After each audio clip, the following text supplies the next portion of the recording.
On pourra vous envoyer le lien aussi. La semaine dernière, on a fait tout un cours pour vous amener les bases du processus pour justement quand je parle en je procrastine, j'ai beaucoup de mal à aller au bout.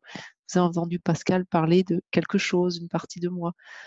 Dans le processus de focusing de la relation intérieure, on vous invite à changer un peu de posture. Et effectivement, quand je procrastine, c'est comme si tout mon être procrastinait, alors qu'en fait, c'est quelque chose en moi qui a besoin d'être entendu. C'est quelque chose qui procrastine, il n'est pas là pour rien.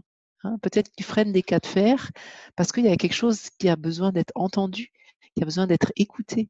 Et c'est en changeant de focale, en ne disant pas bah, moi je suis et je suis comme si je procrastine, c'est quelque chose en moi et que s'exprime ainsi et avoir la conscience que ça a besoin d'être entendu.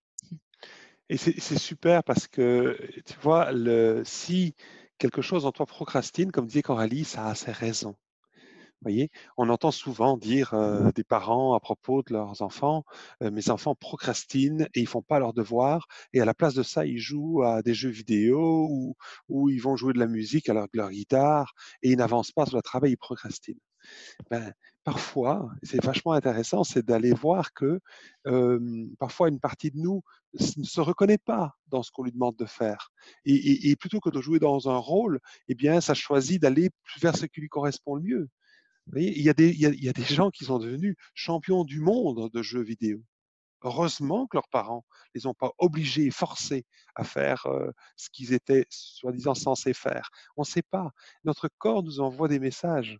Et parfois, eh bien, il est possible qu'il y ait des endroits où soit ça ne correspond pas exactement à ce qu'on souhaite, soit ça peut être exactement ce qu'on souhaite, mais il y a un ingrédient là-dedans qui nous rappelle des choses pénibles et ça rappelle une blessure et il y a quelque chose en nous qui dit non, je veux pas y aller, je veux pas y aller. Et ça a le pouvoir de nous freiner, de nous empêcher d'avancer.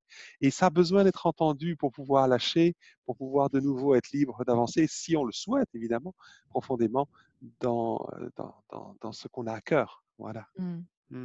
Le témoignage, alors tous vos témoignages sont intéressants, hein, on ne peut pas tous les lire, mais le témoignage de Nathalie, il est intéressant parce qu'elle dit une partie de moi a peur et n'a pas confiance pour organiser des ateliers, alors que je sais en avoir les capacités et que c'est là que je dois y aller. Ça amène tristesse et plexus sur bouillonne. C'est ça, la Hein. tristesse et il y a quelque chose qui surbouillonne dans le Ah, plexus. surbouillonne, d'accord, ouais. Ouais.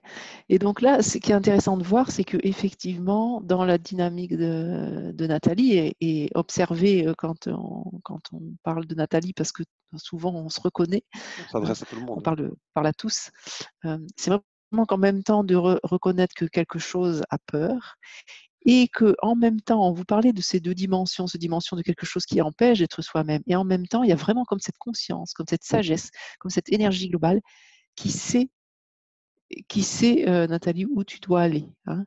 Je sais que j'ai les capacités, je sais que c'est là que je vais y aller. Donc, il y a bien ces deux dynamiques. Et c'est important de ne pas se focaliser sur ce quelque chose qui a peur, mais vraiment d'être dans la conscience des deux.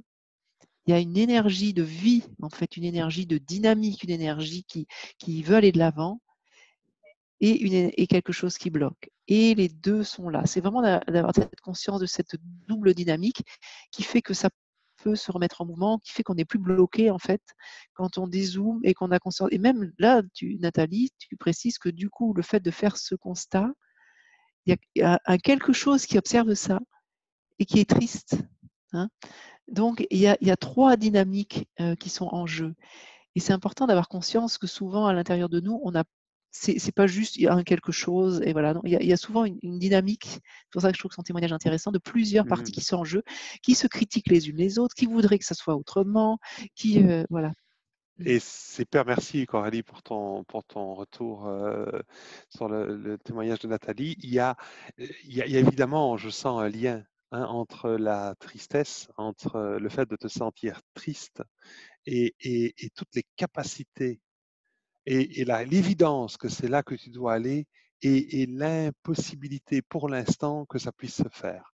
Donc tout ça est absolument lié et effectivement, il n'y aurait pas de peur s'il n'y avait pas le désir et les capacités d'y aller. tout est lié. Et donc, effectivement, c'est en observant tout ça que ça se délie, que ça peut se remettre en mouvement là où c'est sclérosé, là où c'est crispé. Hein, voilà. Et c'est ce qu'on fait en fait hein, dans ce séminaire. On passe tout un moment pour d'abord revenir à soi. Notre approche est une des approches qu'on dit centrée sur la personne. Et donc c'est centré non pas sur le problème. Quand on dit centré sur la personne, ça veut dire que on n'est pas en train de s'occuper d'un problème. On ne voit pas les gens comme des problèmes. Voyez, on voit les gens comme des potentiels. Et en même temps, à l'intérieur de ce potentiel, il y a pour l'instant des retenues, il y a pour l'instant des croyances, il y a des systèmes qui empêchent ce plein potentiel. Donc, on va vraiment d'abord revenir à soi, à qui on est dans notre globalité, pour ne pas nous concentrer sur quelque chose qui ne fonctionne pas. Parce que si vous vous concentrez sur un blocage, et si vous dites ça ne devrait pas être bloqué, c'est comme si vous mettez un cadenas sur un blocage. Vous voyez ce que je veux dire? On se bat, on met une tension supplémentaire là où c'est déjà tendu. Alors que si on reconnaît avec amour et empathie tout l'élan de ce qu'il voudrait se vivre et ce qu'il retient pour l'instant, ce qu'il retient en général, quand il y a des résistances, c'est une partie de nous qui a des préoccupations. Elles ont besoin d'être entendues. Et quand elles peuvent être entendues, eh bien, alors ça permet au mouvement de se faire. Peut-être dans certaines conditions, c'est-à-dire, OK, je suis prêt à y aller, mais j'ai besoin d'être rassuré là-dessus, ou j'ai besoin qu'on tienne compte de ça. Voyez-vous? Et à ce moment-là, ben, ça va pouvoir se remettre en mouvement. Et donc, dans ce séminaire, on va prendre le temps de sentir nos élans de vie, de sentir ce que l'on a à cœur, qui on est, ce qu'on le voudrait mettre au monde, et en même temps, on va reconnaître ce qui semble pouvoir empêcher cette pleine expression de soi. Voilà. Et de façon très concrète. Et alors, il y a des accompagnements et en même temps, on vous transmet le processus. C'est-à-dire qu'en le vivant pour vous-même dans des cas concrets dans votre vie, ceux que vous citez ce soir, eh bien, vous pouvez les emmener avec vous et vous allez pouvoir cheminer avec ça pour que justement ça puisse bouger, que ça puisse se transformer. Et quand vous avez réussi à le faire avec un seul des aspects, ou en tout cas faire un bout de chemin, un pas, eh bien, c'est avec le même processus que chez vous, vous allez pouvoir continuer dans tous les domaines de votre vie. Donc ça, on le vit dans un séminaire intensif comme ça en 5 jours,